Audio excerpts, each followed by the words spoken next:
નમસ્કાર મિત્રો, હું એક સ્થાનિક ટ્રાફિક અધિકારી છું અને આજે આપણે જે કેસનું વિશ્લેષણ કરવાના છીએ ને એ સાંભળીને હસવું પણ આવશે અને સાથે સાથે માથું પકડી લેવાનું મન થશે.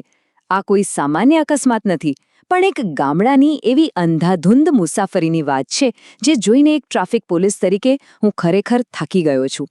તો ચાલો જોઈએ કે અતિશય આત્મવિશ્વાસ અને બેદરકારી કેવી રીતે એક સામાન્ય સફરને ખતરનાક દુર્ઘટનામાં ફેરવી નાખે છે. રિક્ષાનું એન્જિન હજુ તો માંડ ચાલુ થયું હશે ત્યાં ડ્રાઈવર ભાઈનો અહંકાર જુઓ.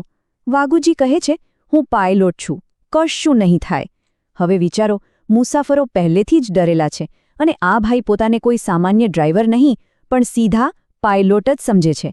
જ્યારે સ્ટિયરિંગ પર આવો ઓવર કોન્ફિડન્સ બેઠો હોય ને ત્યારે સમજી લેવાનું કે પાછળ બેઠેલા લોકોનો જીવ પડીકે બંધાયેલો છે.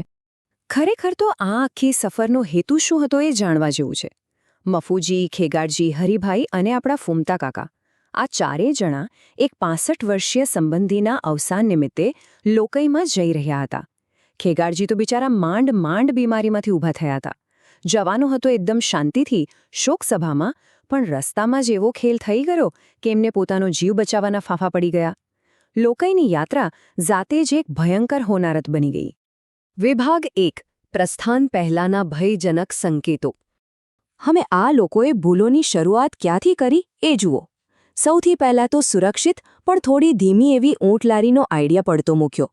પછી તરત જ વાઘુજીની રિક્ષા નક્કી કરી. કમાલની વાત તો એ છે કે આ બધાને વાઘુજીના ડ્રાઇવિંગના પરાક્રમો ખબર હતા. બાસ્કુજીને રિક્ષા શીખવાડતી વખતે આ જ વાઘુજીએ એને 100-150 લાફા ઝીકી દીધા હતા. તો પણ સમય બચાવવાની લાલચ કહો કે જે કહો તે, મૂળભૂત સેફટી ભૂલીને આ લોકો એ જ મોતની રિક્ષામાં ગોઠવાઈ ગયા.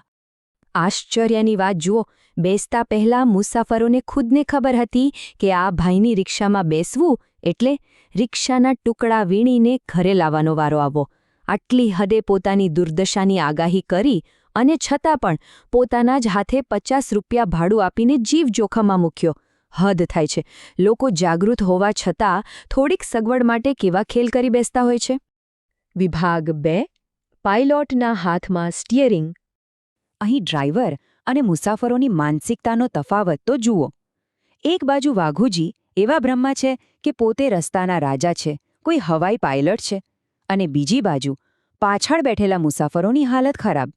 બિચારા કરઘરી રહ્યા છે કે ભાઈ ધીમી ચલાવો, ડચકા ન ખવડાવો અને મહેરબાની કરીને આ રિક્ષાનું આગળનું ટાયર તો હવામાં અદ્ધર ના જ કર. પાયલોટ સાહેબને વળાંક પર સ્ટન્ટ કરવા છે અને મુસાફરોને માત્ર જીવતા ઘરે પહોંચવું છે. એક ટ્રાફિક ઓફિસર તરીકે મારે આજે આ પાયલોટ શબ્દની નવી વ્યાખ્યા આપવી જ પડશે. અહીં પાયલોટ એટલે કોઈ પ્લેન ઉડાડનાર વ્યક્તિ નથી હો. અહીં પાયલોટ એટલે એવો રિક્ષા ડ્રાઈવર જે ઓવર સ્પીડને પોતાની સ્કિલ માને છે. પાછળ બેઠેલા મુસાફરો ડરના માર્યા ગમે તેટલી બૂમો પાડે, પણ આ ભાઈના કાન સુધી અવાજ પહોંચે જ નહીં, કારણ કે ભાઈનો અહંકાર પેલા એન્જિનના અવાજ કરતાં પણ ઘણો મોટો છે. વિભાગ 3, બેદરકારી અને વિચલનનો ટકરાવ. હવે અકસ્માત સર્જાયો કેવી રીતે એની આખી સિક્વન્સ સમજો. સ્ટેપ 1, આપણા વાઘુજીભાઈ એકદમ શાર્પ વળાંક પર ફૂલ સ્પીડમાં રિક્ષા હંકારી રહ્યા છે. આ પહેલી ભૂલ. સ્ટેપ 2, એ જ વખતે હાઈવે પર એક ભાઈ ચાલી રહ્યા છે પણ ભાઈની નજર રસ્તા પર છે જ નહીં. આંખો ફોનમાં એટલી ચોંટેલી છે કે ભાઈ સીધા રસ્તાની વચ્ચોવચ આવી જાય છે. અને સ્ટેપ 3, ધડામ, સંપૂર્ણ વિનાશ. અહીં ખાલી ડ્રાઈવર નહીં, પેલો ફોનમાં ઘૂસેલો રાહદારી પણ એટલો જ જવાબદાર અને સાચું કહું તો મૂર્ખ હતો. બસ એ અથડામણની સેકન્ડની કલ્પના કરી જુઓ. રિક્ષાની અંદર રીતસરની બૂમાબૂમ, ઊભી રાખ, ઓ બાપા, મારું માથું ફસાઈ ગયું, આવી રાડો ફાટી રહી હતી. વાઘુજીએ છેલ્લી ઘડીએ બ્રેક તો મારી, પણ ત્યારે બહુ મોડું થઈ ગયું હતું. અંદર બેઠેલા લોકોના જીવ તાળવે ચોંટી ગયા હતા. વિભાગ 4, કંબોઈના ઝાડમાં અકસ્માત. અકસ્માત પછીનો સીન કેવો હતો ખબર છે? ત્યાં માત્ર આ એક આંકડો જ સૌથી મહત્વનો હતો. 1. આ એક શું છે? આ એ પગની સંખ્યા છે જે પેલા કંબોઈના ઝાડવાની બહાર દેખાતો હતો. જી હા, રિક્ષા એટલી જોરથી ફંગોળાઈ કે પેલા આપણા ફૂમતા કાકા સીધા જ ઝાડીની અંદર ગાયબ. બસ ખાલી એમનો એક જ પડ બહાર લબડતો હતો, બાકીનું આખો શરીરે ઝાડીઓ જાણે ગળી જ ગઈ.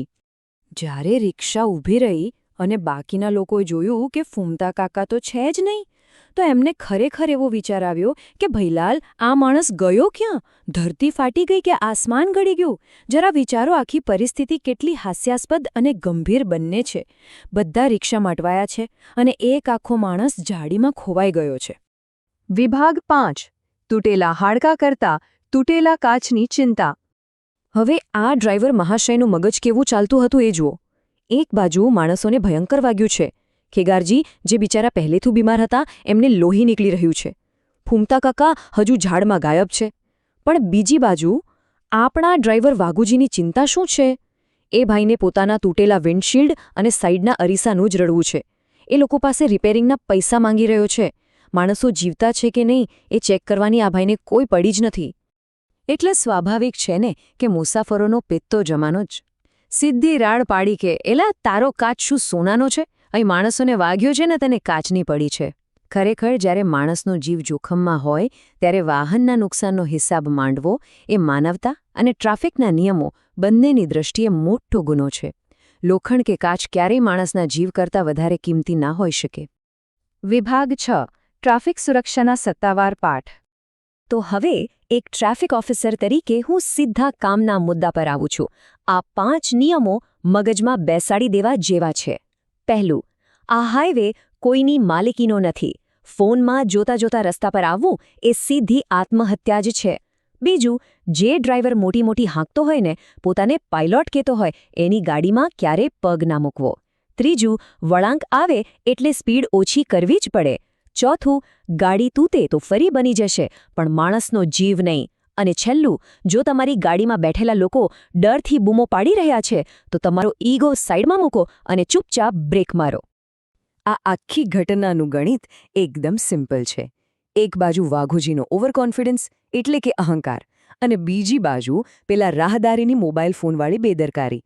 આ બંને વસ્તુઓ ભેગી થઈ એટલે રિઝલ્ટ તો હોનારત જ આવવાનું હતું ને. જો બેમાંથી એકે પાર્ટીએ સહેજ પણ સામાન્ય બુદ્ધિ વાપરી હોત તો આ આખી દુર્ઘટના આરામથી ટાળી શકાઈ હોત. આજના આ વિશ્લેષણના અંતે આપણે સૌએ એક સવાલ પર વિચારવાની જરૂર છે. જ્યારે રસ્તા પર એકનો અહંકાર અને બીજાની બેદરકારી સામસામે ભટકાય છે ત્યારે સાચી કિંમત કોણે ચૂકવવી પડે છે? એ નિર્દોષ લોકોએ, જેઓ બસ શાંતિથી પોતાના મુકામ પર પહોંચવા નીકળ્યા હતા? એટલું હંમેશા યાદ રાખજો, રસ્તા પરની તમારી એક નાનકડી ભૂલ કે થોડીક હોશિયારી બીજા કોઈના જીવ માટે કેટલું મોટું જોખમ બની શકે છે. તો બસ સમજી વિચારીને જવાબદારીથી રસ્તા પર ચાલો. જોડાયેલા રહેવા બદલ ખૂબ ખૂબ આભાર.